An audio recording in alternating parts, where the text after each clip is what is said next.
Welcome to the Plato Paradigm, a paradigm shift in reading Plato's dialogues. Episode 15, Hippias Minor, 368e to 369c. Last time, Socrates had no difficulty causing Hippias to agree that he was the most able to tell the truth and to lie in very many fields.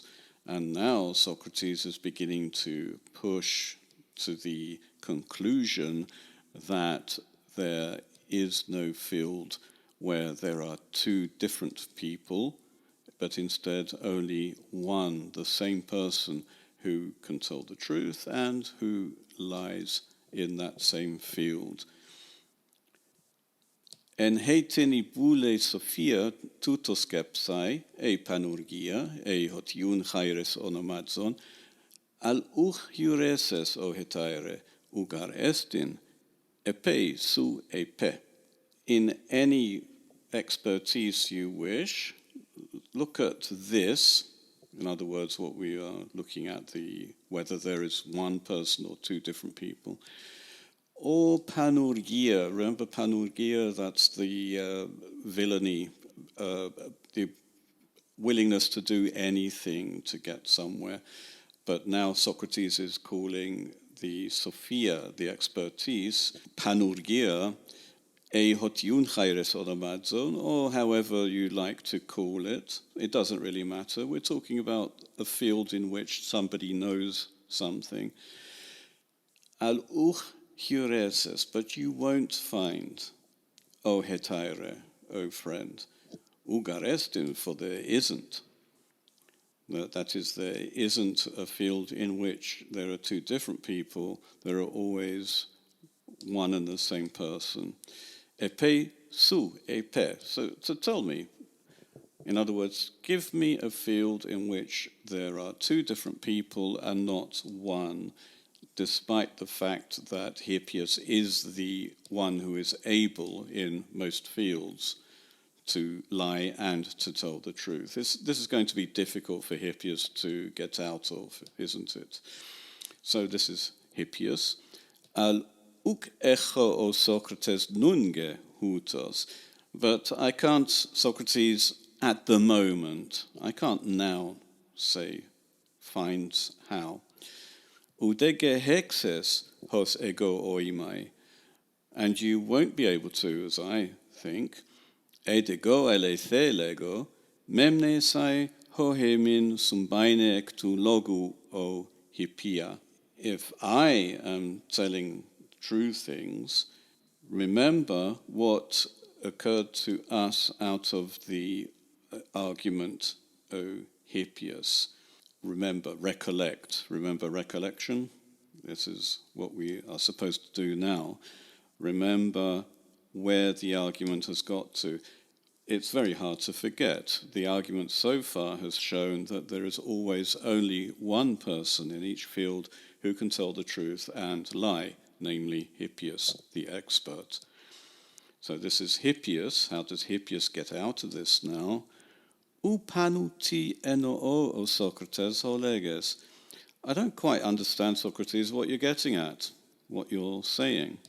Nunigar isos uchreto mnemoniko technemati, delongar hoti uk oie den, ala egose hupomneso, for perhaps you're not using your mnemonic device.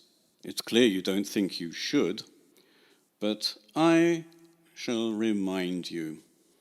Note the little dig at Hippias' expense. He's the expert at memory because he's invented this mnemonic device, but apparently he's not using it at the moment. The hint here is that in a dialogue, you should keep using your memory all the time. Remember what has already been said in the conversation so that you don't lose track of where you are. Why does Hippias not understand what Socrates is talking about? Because he's chosen not to remember. That's the way Socrates interprets it. Actually, Hippias doesn't remember, because if he did, he'd lose the argument. This way, he's getting out of losing the argument, especially since Socrates apparently doesn't know how to win an eristic debate. We know that he just isn't interested in winning an eristic debate. Socrates will remind Hippias of something Hippias should have remembered on his own. Recollection. Remember recollection, this is what he should be doing in a dialogue. Oistha hoti ton men Achillea ephetha alethenai ton de Odyssea pseudei kai polytropon? Nai. Do you know that you claimed that Achilles was the true person, and that Odysseus was the false and the polytropos? Yes. Nun una aisthane hoti anapephantai ho autos on pseudes de kai alethes, hoste e pseudes Odysseus en kai alethes gignetai, kai e alethes Achilleus, kai pseudes, kai u diaphoroi alelon hoi andres udenantioi al homoioi. Now do you perceive that the same man has been shown to be false and true, so that if Odysseus were false, he also becomes true, and if Achilles is true, he's also false. And they are not different from each other, these heroes, nor are they opposite, but the same. There's nothing new here. This is what they've been arguing, or Socrates has been pushing for the last half hour or so. But this is getting very near the refutation. Hippias consents that the next sentence would be, and therefore you are wrong, Hippias. So Hippias has to get out of this somehow. What's he going to do? O Socrates, ae su tinas toiutus pleces logus, kai apolambanon hoan e dyscherestaton tu logu, tutu eche katasmikron ephaptomenos, kai holo agonidze to pragmati, perihotu anho logos e. Oh, Socrates, you're always weaving such words as these and taking hold of what would be the most awkward thing of the argument, and you latch onto a little detail, and you compete not with the whole issue about which the argument is. In other words, you're not looking at the big picture, you're just concentrating on a fact, a detail. And this is essentially rhetoric complaining about dialectic. This is what rhetoric does. It presents the big picture, very persuasive, and it papers over all of the inconsistencies, all of the facts, while dialectic is concentrating on the facts. As if it's not looking at the big picture. It is, but it doesn't look like it because it's concentrating on the small facts. The devil is in the details. If you don't get the details right, if the big picture is inconsistent, then it's wrong. That's the dialectic approach. Notice that Hippias uses the verb to compete. He acknowledges that Socrates is competing. He's just not competing fairly. He's not competing the right way. Now, does that mean that Socrates isn't competing the right way? Does that mean that Hippias thinks that Socrates isn't competing the right way? No, this is a sophistic device, just making the opponent look bad. As far as the audience is concerned, if Hippias says that Socrates doesn't know how to compete properly, then Socrates doesn't know how to compete properly, unless Socrates can convince them otherwise. It's a common debating technique in eristics to avoid discussing the issue, but to concentrate on talking about the issue, about the way the opponent is talking about it, and basically smearing the good name of the opponent. If you want to win, that's the best way to do it. Hippias doesn't admit that he's lost the eristic battle, but he does suggest moving the goalposts.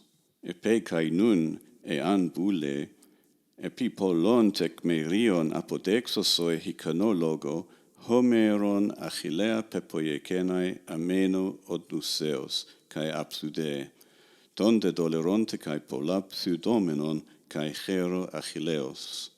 Even now, if you want, I'll prove to you with many examples in a sufficient speech that Homer has made Achilles better than Odysseus and unlying, unfalse. But the other one, Odysseus in other words, he has made treacherous and lying in many things and worse than Achilles. Edibule, suau, antiparabale logon paralogon, hoso heteros amenon esti, kai malon esontai hutoi hopoteros amenon lege. If you want, you as well give a counter-argument against the argument that the second person, Odysseus in other words, is better. And these people here, the audience, will know more which says better, which of us is saying the better argument, basically. So we see that Hippias is suggesting that they move to straight rhetoric. Hippias will give a speech, and then Socrates can give a speech, and Hippias is leaving it up to the audience to be the judge, who gave the better speech. Hippias knows he would win this because, first of all, Homer did make Achilles better, and everyone knows it.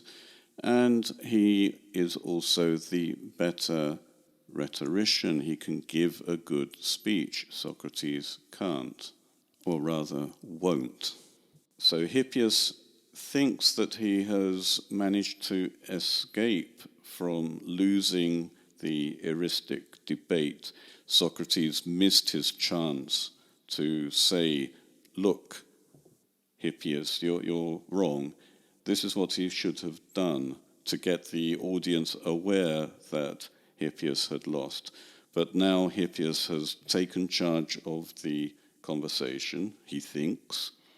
This is not really the case. Socrates knows what he's doing, and he has suggested that they give 2 speeches, so we can look forward to 2 speeches next time. No, of course we're not going to hear 2 speeches. Socrates doesn't want the dialogue to degenerate into a straight rhetorical debate with 2 speeches deciding everything. It will be interesting to see what he does do.